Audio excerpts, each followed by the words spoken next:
Welcome back to Energetically You, the podcast where we talk about all things healthy habits, abundant mindset, and optimal wellness. I'm your host, Megan Swan, creator of the Sustainable Integrated Wellness Approach.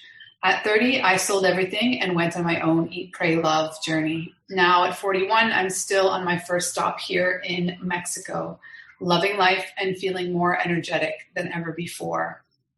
This episode, I had the privilege of getting to know and interviewing Rachel Engstrom. She has written a groundbreaking memoir, self-help book on her experience as a young cancer wife and then widow. With the increasing number of young women and men becoming widows or widowers due to not only cancer and serious illnesses, but also now to COVID-19, this resource is needed more now than ever.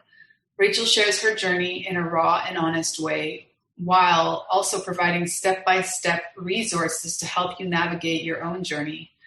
Never before has there been a combination of the personal grit of the healthcare journey, along with steps on how to navigate treatment, diagnosis, the ins and outs of hospital life, employment, finances, insurance, self-care, grief and loss, and much more. You can find her book, Wife, Widow, Now What? How I Navigated the Cancer World, and how you can too on Amazon. I'll share the link in the show notes. This podcast is for ambitious women who are looking to level up their energy so that they feel happier and more productive throughout their day. Inside, we are going to talk about ways to truly tune in to our minds and bodies in new ways to leverage our natural energy source. Rachel is truly an inspiration in this regard, in that she has not only overcome, but really found a place to thrive and be of service despite all of the hardships she's been through and survived. So let's dive in.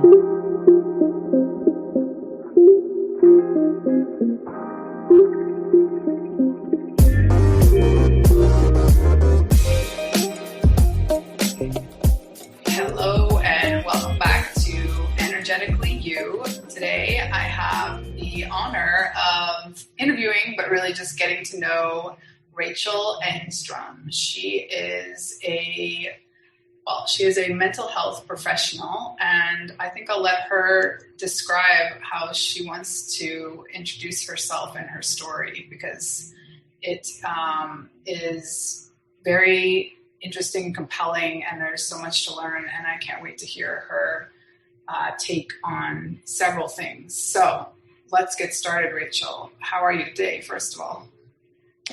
Good. I am good. I'm in Minnesota, and it has been like negative 20 many days. And I think today it's like 10. So that's kind of exciting.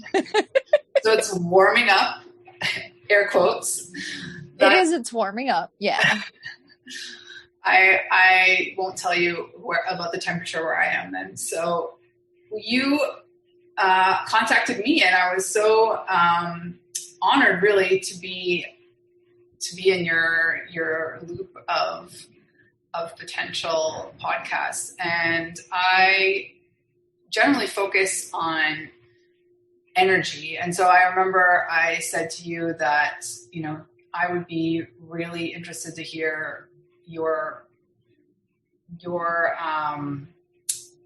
strategies, or, probably that's not how you were looking at it, as coping mechanisms at the time, but all of the things that helped you get through this horrible thing you've had to live through. So why don't you tell us a little bit about your story, and specifically, did you always plan to write a book about it, or was that an afterthought? No, not at all. So I'm 38 and I live in the Twin Cities, like Minneapolis, St. Paul area of Minnesota. I moved here when I was 18 from Michigan, not knowing one person. And then when I was 19, first semester of my sophomore year, through a friend, I met this really cool dude. And so, like I said, I was 19. He was about to be 26. And when I was 22, we got married. He was about to be 28. And then when I was 28 and he was 35, he was diagnosed with leukemia. We had pretty much what I like to call a space age marriage. We hardly ever fought. I think part of it had to do with the fact that he worked nights. So part of my becoming an adult in my 20s and whatnot, I was on my own at night, hanging out with my friends, doing, different things like that. We'd be very excited to spend time together on weekends and all of that. But we always just had, no pun intended to connect it to the show or anything, but we always had really good respect, but really good energy together. And I think that, what's really difficult is when, I am one that I hate cliches, but you have to love yourself before you can love somebody else. He and I've clearly always known, even though discovering myself, I've clearly always known who I am. I think the benefit of being with someone that was almost 7 years older is he knew who he was. So being our authentic selves all the time, I think made us great. His name was Grayson, and he was sick for 2 years and 3 months. And then, so I was working full time, had to learn how to be a cancer wife, cancer spouse, manager, cheerleader, all of that. Thankfully, I had my parents that were able to come and take shifts, taking care of him 18 of the 27 months with us. And you do not think in your 20s, your parents are going to move in with you, but it worked out fine. But, 2 days after I turned 31, I had to take him off life support. His body just fell apart.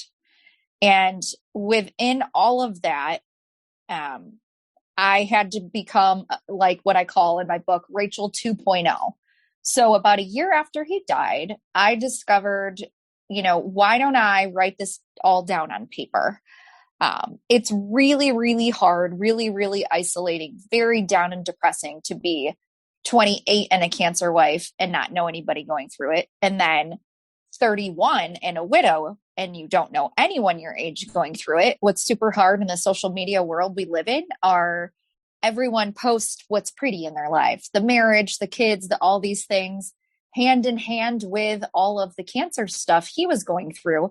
I had really bad endometriosis to the point that 6 months after he died, I got a hysterectomy because I could barely walk. So we had cryogenically frozen his sperm. Just when he got sick, they make you do that. So one day we could in case have kids. So I destroyed the sperm, then my hopes of having kids with him, and he dies, my whole life and all of this. I basically wrote a book putting in chronological order the Caring Bridge post. Are you familiar with Caring Bridge, Megan? No. Here in the States, it's a website where you can update in a blog post all the people that are part of your network of like what's going on with someone during their medical journey. And then it gets sent out to them like an update, like a newsletter almost. So that way it's a platform where you don't have to have people bug you, but they can be supportive. So in my book, I have all my Caring Bridge posts, all my Facebook posts, the Team Grayson posts. Then after he died, I did a healing blog with a smaller group of people where I could get the energy and the love and just put it out there and not feel judged. And then later Instagram posts. So it's me writing my entire journey in order in real time, but also when I have to figure out how to navigate insurance, I explain how you can navigate insurance. When I went through treatment and diagnosis, I have a list of questions to ask. So it's actually a toolbox and I've been told it's a love story too, which I know that it is, but it's nice to hear that. So it's all of it on paper, how I did it, and it's guiding people how to also do it. And what's incredible to me is, so in April, it will be 8 years since he died. Why I picked you, Megan, that I contacted you is the insane amount of positivity I have out of something so catastrophic is humbling to me that it's even me. So I edited this book 8 times, had it professionally edited as well. And every time I did it, I was able to space myself farther and farther away to the point where I'm like, holy crap, was this really me? Like sometimes I feel like if I didn't have his name tattooed on my wrist, or I didn't have photo albums on the shelves, or family and people that were there and saw it, I might not even believe that it happened because I've worked so hard to get where I am. Like he almost feels like it was like high school or a time ago in my life. but I had to work really hard and it was not easy to get here. But I think that a lot of the things that we're given in life, whether we want to or not, we have to like pull up those bootstraps and we have to choose positive energy, positive experiences, because if we don't, you really are going to sink instead of swimming. So that's why I thought, reading all the different things that you're promoting and that you're interested in. And also because I professionally work in mental health and I worked in mental health the last 13 years, I know there's such a stigma of, self-care is becoming kind of the catchphrase. Like it used to be hashtag whatever. And now self-care is more out there. And I think people are more aware of needing to take care of themselves. But I think there's still such a stigma of accessing help, reaching out, knowing it's okay. I am gladly fine saying that, when I found out that I had endometriosis the fall before he got sick, so in 2010, I was so down about the fact that I may never have children. I had this life-changing disease, reproductive disease. I went on antidepressants, and then I was glad I was on them once he got sick. And then after he died, and now I'm on a form of them and they end up being the same thing that would help prevent migraines, because I've had migraines for like 22 years. So it's like, I'm totally fine and proud to say, I have something that chemically balances, so I don't have pain and different things like that. But I think there's so many things that are really tough for people to, I don't want to say admit, but maybe even admit to themselves, I need help. I can't do this 100% on my own. And I'm here as a story saying, I had one of the worst things ever happen in my life. And I am just like pumped to help people, to be here. I went from, I have no family that's in Minnesota. As I said, I moved here not knowing one person.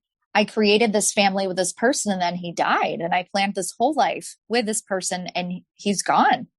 I had my animals, I had our house, I had our different things, but I had to bust my butt piecing together 3 jobs to try to pay for a house I thought, I'd have filled with children and someone's else help me pay for it and all of those things. But along the way, I had to come up with different strategies that worked for me, because it was a sink or swim type thing. And within doing that, I've had levels of resiliency build and build and build, that I know that the next thing that happens, I mean, God willing, I've had my hard stuff in life. It's going to be good from now on.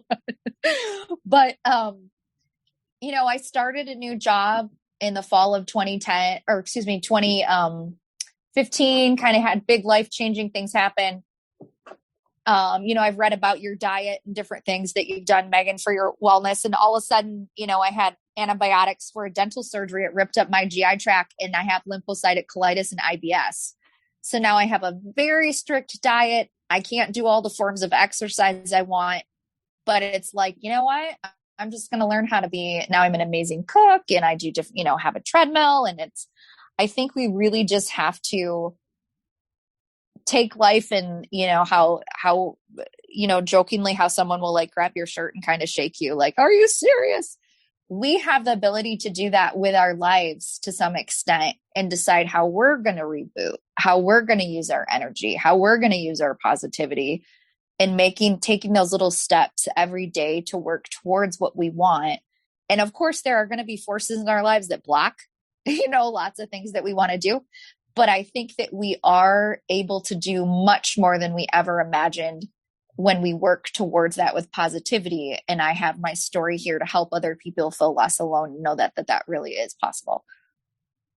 Wow. So much to unpack there. I think the first thing I want to applaud you for is being brave enough, and on many, many fronts, but one, maybe it was therapeutic, but in the end, the book being, like you say, a little bit of a story, a little bit of a toolkit. I mean, those are all the things that people really need at that time, and don't have the wherewithal or the energy to even know where to start, energy from, it's just exhausting.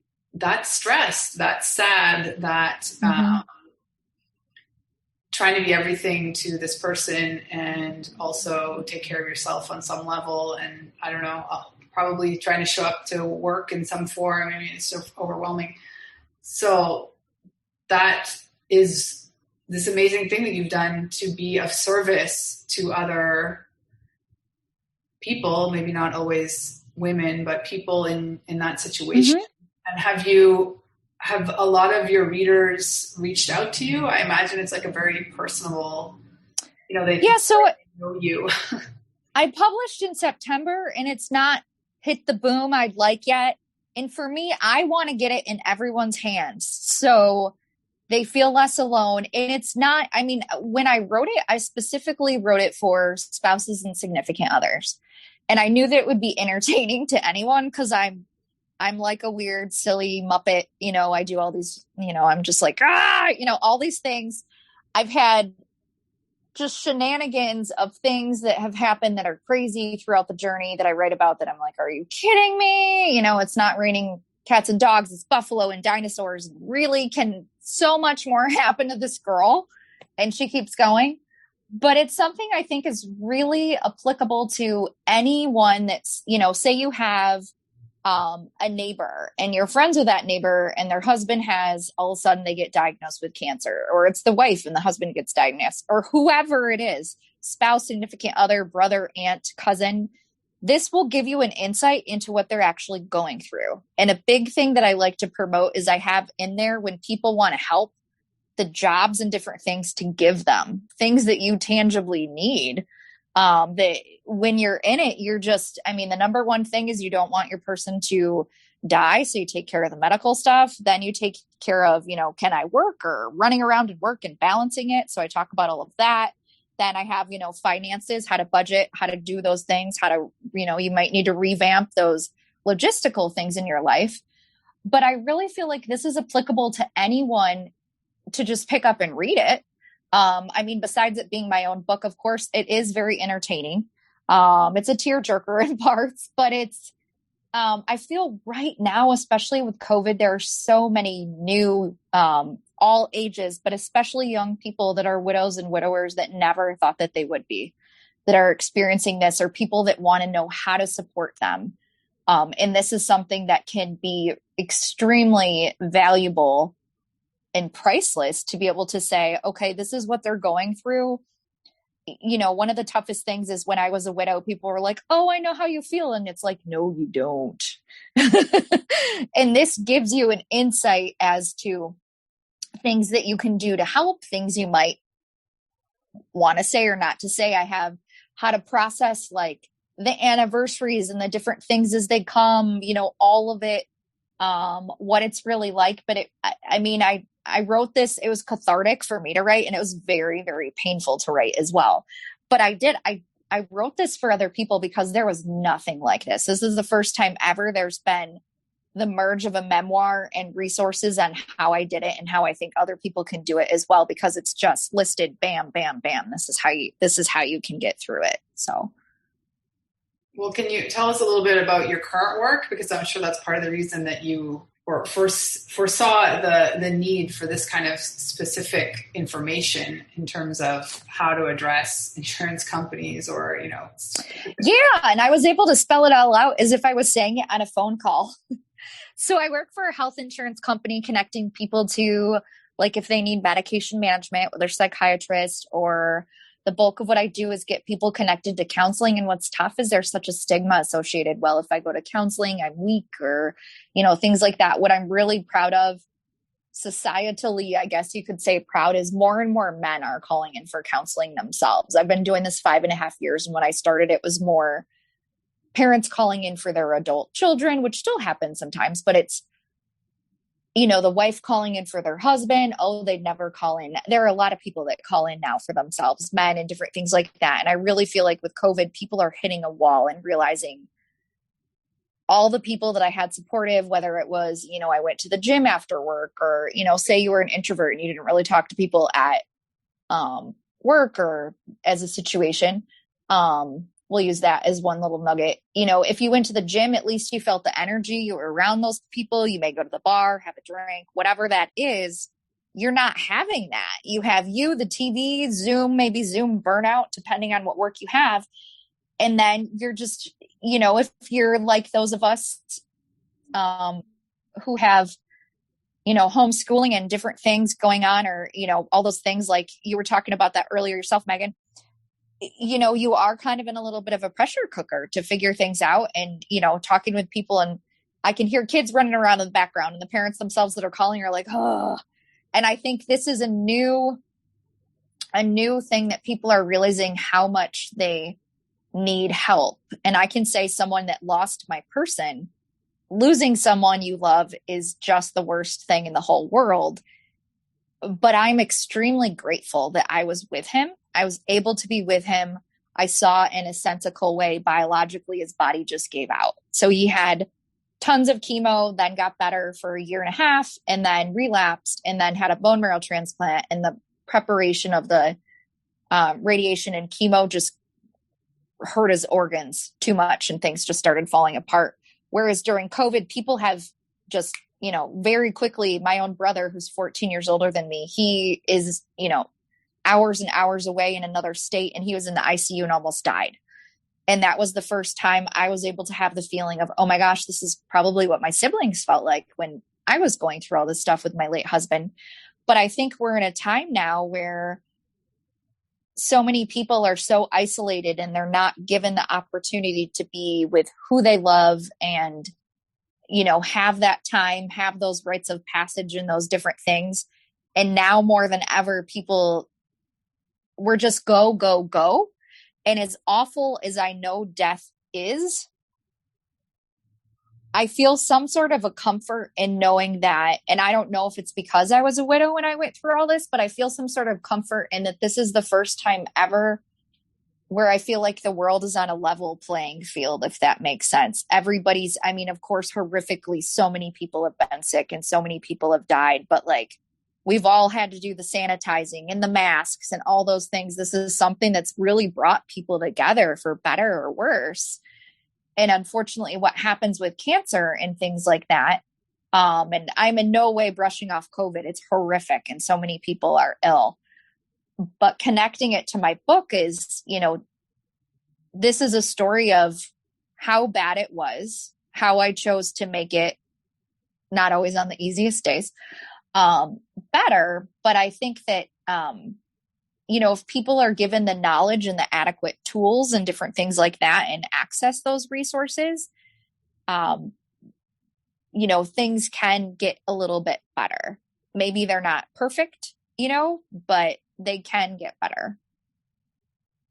Yeah. Well, I think one of the biggest issues, and it still surprises me, because I feel like we've been having this conversation for decades, that there's still this stigma around asking for help, basically. And I've just this year seen the term mental wellness come up more and more. And I feel like it's because it doesn't sound as taboo as mental health, right? Even though there's also this big wave of people speaking out and being more active about, supporting people that come out and talk about their mental health issues. And essentially, we need to normalize that we all need help. We all need support. Whether it's, in your case, like going through something so traumatic as you did, or just all of us right now, like with the inundation of bad news, with like a blanket of fear for our loved ones.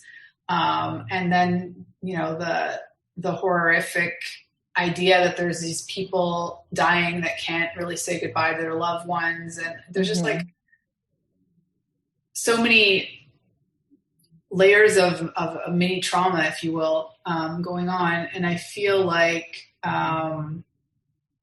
people, the more that we can talk about it and make it okay to, ask for help. And also, one thing that I think maybe is not appreciated, that, one thing I wanted to say was, when you're talking about death, and I am Canadian, but I've lived in Mexico for 11 years now. And Mexicans' culture deals with death very differently than I was brought up in. The Canadian and the US is fairly similar in that, we're not very good at dealing with death. It's more of a like, we don't really want to be around people that are dying. We don't really want to be around sick people even.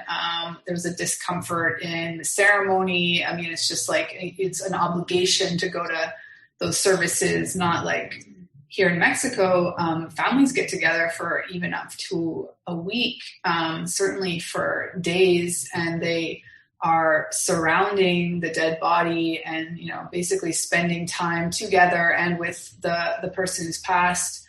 Obviously with COVID, that's not really happening. So that's another layer of discomfort for them. But I feel like part of what makes death really hard in our culture is that we don't have good tools to process it. And I remember, I'll put it in the show notes, but the book is called, I'm totally forgetting, but it's all about how Lost Connections is the name of the book. And I think it's Johan Uhari. I'm butchering his name, but I will put it in the show notes. And he talks about how it's only, I believe in the last 20 years or 30 maybe, that in the DSM, like with the psychological, approved psychological, I'm sure you're very aware of that, but for people, the DSM is where they decide like what are official psychological disorders, and it would be particularly relevant for insurance companies, right?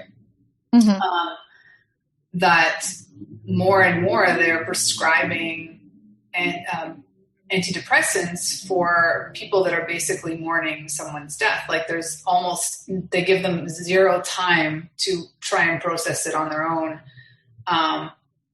Which, I mean, you can speak directly to this. I'm curious to hear your take on it, because on the one hand, I think many people are very happy that there's that option, but on the other hand, it's essentially saying that it's an abnormal emotional reaction to be really sad, like so sad you can't go to work, so sad you can't do normal things, so sad you're like not interested in taking care of your own well-being at that moment. And so I think that's problematic in that we're making it that, mourning isn't a totally natural reaction to that sort of loss. What do you think? Yeah, I think what's really difficult is it's a catch-22, because you don't want people to understand what it's like to be you and in that circumstance, but you also want people to be prepared. So my book is also like preparing people, or, knowing what it's like, those things, especially the people that are going in it. That's like the key thing. But what's difficult is, you have all the support that rallies around you during the illness, during the catastrophic things. I mean, my book doesn't have to be cancer. It can be anything, catastrophic, that kind of stuff, illnesses, whatnot. But, say, for example, you lose your parent, that security and knowing that you had that and that person you could turn to is gone.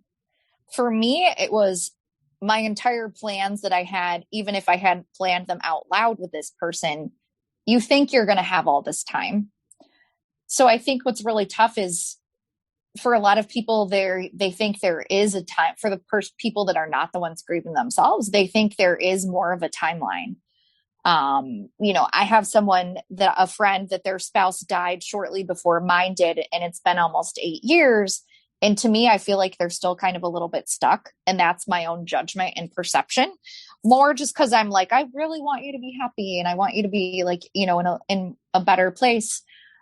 But for me, it was kind of like, let the healing begin. But it was like, I had to, because I had to move on. I didn't have a choice. I had a house I needed to pay for. I was blessed and able to take some time off.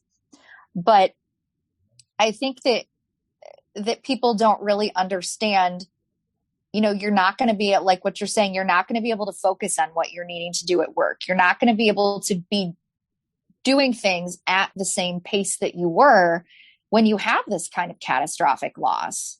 And I think that it's a lot easier to be able to, not that prescribing antidepressants is slapping a Band-Aid on it by any means, but I think some people get to that point where they literally, like, you can't lift the spoon to your mouth. You with depression, whether it's grief related or not, it's a physical illness where you you're so lethargic, you have no energy, things like that. I've had some depression in my life. It was never that deep.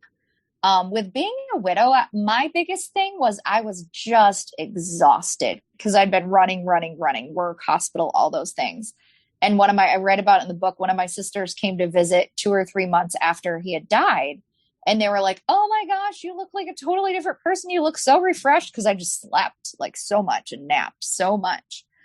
But I think that the tough thing is knowing how to adequately take care of yourself and not feel selfish, especially when you're the caregiver and you're doing those things. I still went to concerts and, tried to have, a friend would come where he was getting treatment. It was at the University of Minnesota, and there's restaurants and stuff. So I would try to have a meal here and there, if I had energy, go to a concert, do those things. And a couple people, commented on it, or, but it was like, I have to do this for me. This is kind of the normal of what I did before. I had to have those things to boost my energy. I even marked off, like, the last 90 days he was in the hospital, I would mark off the nights I spent the night at the hospital. So I would, if he were really in a bad place mentally, or it was weekends, I always had a cot next to his bed and things like that. But there were times I really wanted to see him and he really wanted to see me. And it was like, I just can't. I have to sleep. I have to be home. I have to sleep. I have to do this. And I think what's really difficult is when you go through this kind of caregiver process and then grief process, everyone's experience is so different. There's nothing linear. There's nothing parallel, that when you do go to the doctor, you do go for counseling, or you do go for whatever, because every case is different. Someone might be in a grief group for 10 years and still not in a great place. Someone might get all the tools that they need within 9 months, things like that. And I think that, it can be so tricky. I actually had someone really close to me in my life tell me after like 9 months, like, you should just decide to be happy. And I just wanted to punch them in the face, because it's like, you can't, when you're in it, you can't understand. And when you were talking about depression and the over medication, it's those, working in mental health. It's just one of those things where it's, the opioid epidemic and things like that. As someone that suffered from endometriosis really bad, they prescribed me Vicodin and Percocet and things like that. But it was like, I was authentically in horrible pain. And that was just so I could walk, to make it through. And I never abused the medication. But you can see how, because we are such a society of quickness, the fast food, the quick medicine, the everything, it's crazy that on the other side of the world in Italy, they close up for 3 hours for lunch and they have family time and take naps, do all these different things. That here we're so quick, and we're so quick to do that and try to solve things, that unfortunately, everybody needs money to be able to pay for things and living or whatever. But if we could just afford, in many different ways, to slow down, breathe, figure out what works, for someone, even if it's just, for me, I know when I don't have tea that often. I have tons of hot tea bags. I don't know why I don't have that often, but when I do, I'm like, oh yeah, it's just such a healing, healthy, positive thing. But it's those pockets of time and the different things that we have. We just have to figure out how to slow ourselves down and give into the process. And I think that's what's really difficult with caregiving and death and loss and mental health and those things, is because we're so busy all the time. A lot of the time caretaking for everybody else, whether it's children or coworkers, or I need to get this done, I have to get this to my boss, I have to do this, I have to do that. Your needs a lot of the time go on the wayside. And especially with people stuck at home right now, where you don't get, especially if you're taking care of little children and different things like that, you don't get the luxury of those breaks or of those things. And what's really tricky is, I know this mentally is a fact, not anything to do with my work, professionally. But I do know that, what's been really, really hard, and I've read some things online, what's been really hard about the pandemic is victims of like domestic abuse and things like that are not able to get out of their homes during COVID, things like that. So it's just, we're going through an unprecedented time, and, vaccines are out there and things are getting better, but I really feel like it's probably going to be a couple more years before, we're globally healthy where we need to be. And in the meantime, luckily we are living in this time of so many resources on the internet and doing all of these things. I'm hopeful that people are reaching out or listening or willingly and doing those baby steps to get where they can, because it is really, really difficult to feel like you're alone in it. Well, so, I mean, I feel like one of the things that you did was actively process the grief, right? So like in the process of writing the book, in general, you seem to be, really interested in being of service to people in this sense. And then you also mentioned the self-care that doesn't surprise me that you received the odd bits of judgment on. The only thing I can relate to there is as a mother, you gotta put on your own oxygen mask first, or you can't really for people in the way that you want to, certainly.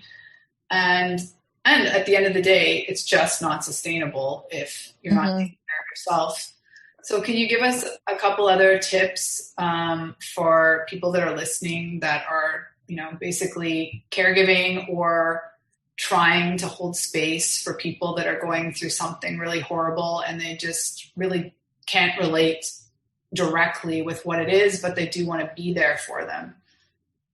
Yeah, I think the most important thing you can do is, and it sounds kind of silly, and so I'm in Minnesota right now where I haven't taken my dog for a walk in like 3 months because there's ice. I don't want to fall. I've fallen before, but in COVID times and non-COVID times, those things, one of the most beneficial things you can ever do for yourself or with someone else is go for a walk. I joined team in training through the Leukemia and Lymphoma Society a year after Grayson was diagnosed. And then I did my first half marathon having no fitness running experience at all. I was a walker. And then I did it the year after he died. And now, side note, really cool, I'm powering my energy into, I'm raising $60,000 in his name in a few weeks, doing this huge campaign here for the Leukemia and Lymphoma Society. But within this program, I was able to meet really cool, supportive people who were going through similar things, and that, they had a coworker, an aunt or an uncle, and those different things.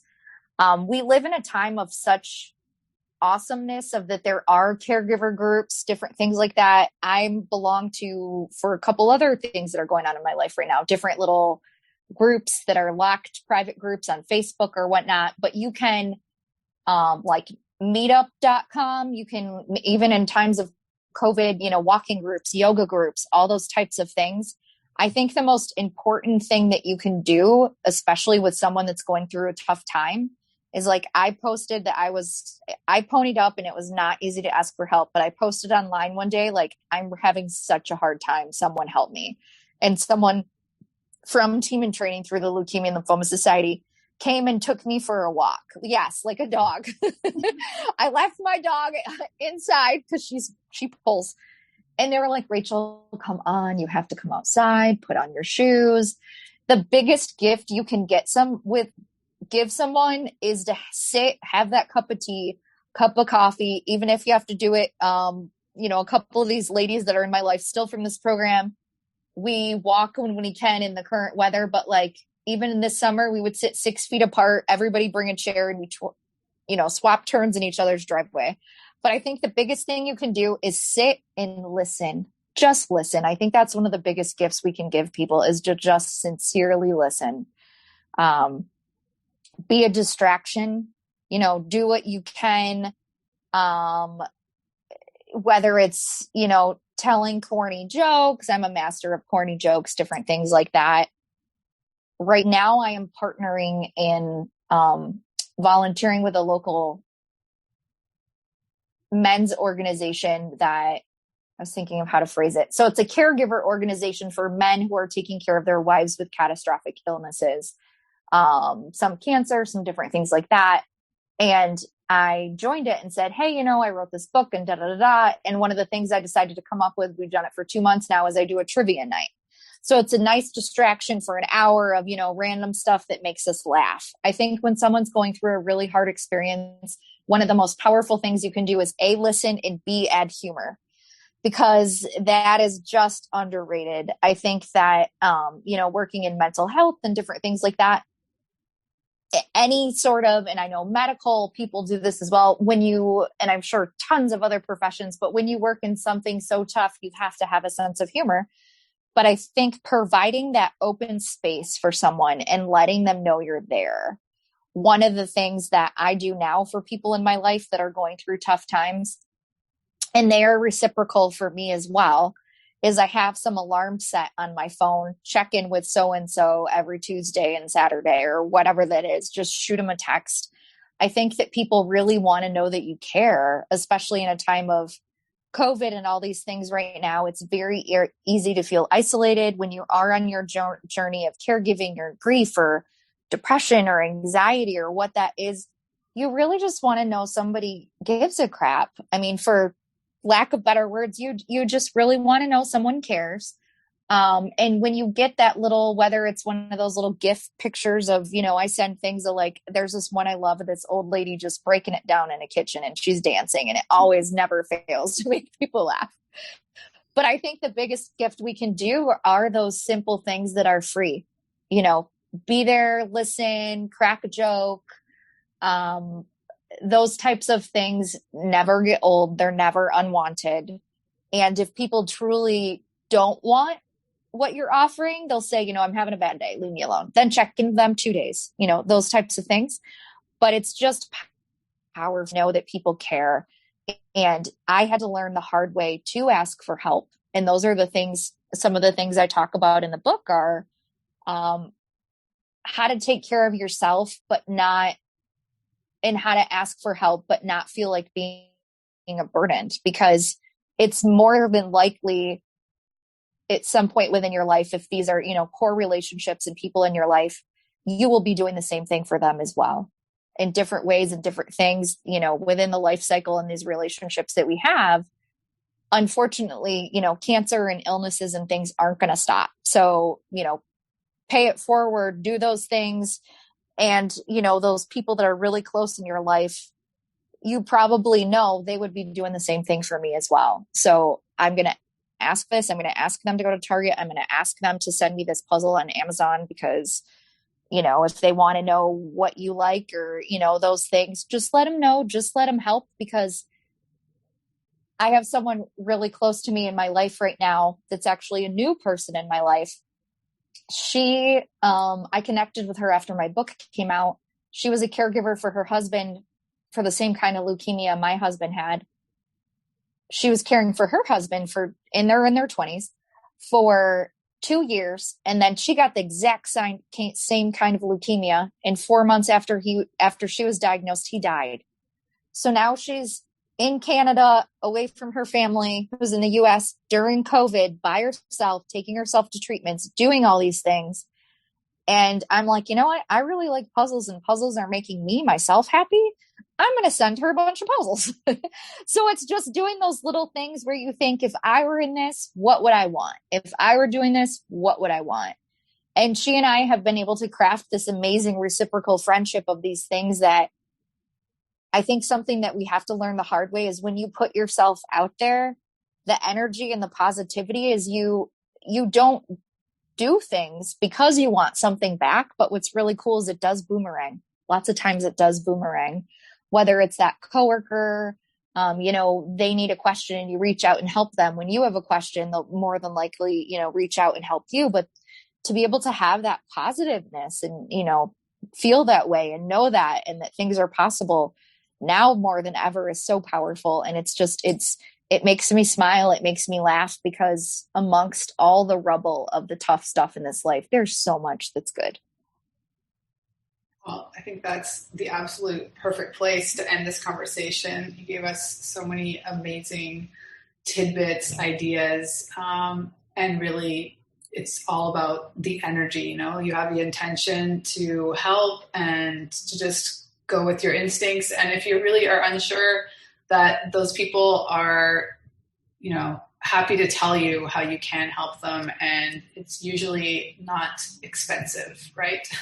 It's all the help that is just some of your time and your non-judgmental ear. And yeah, I really like the one where you suggested, or you say that you set an alarm on your phone, because I think particularly in our busy lives as adults, we mean to contact people and days turn to weeks and notice. So I think that was a really great takeaway from this conversation. But thank you so much for being here. Yeah, thank you. Your story and for reaching out. Really, I'm thrilled that we had this conversation, and I hope we keep in touch. Yeah, thank you so much. Well, I'll give you all the information so you can buy Rachel's book or be in contact with her directly. You'll be able to find that in the show notes, and we will be back next week. Thanks again.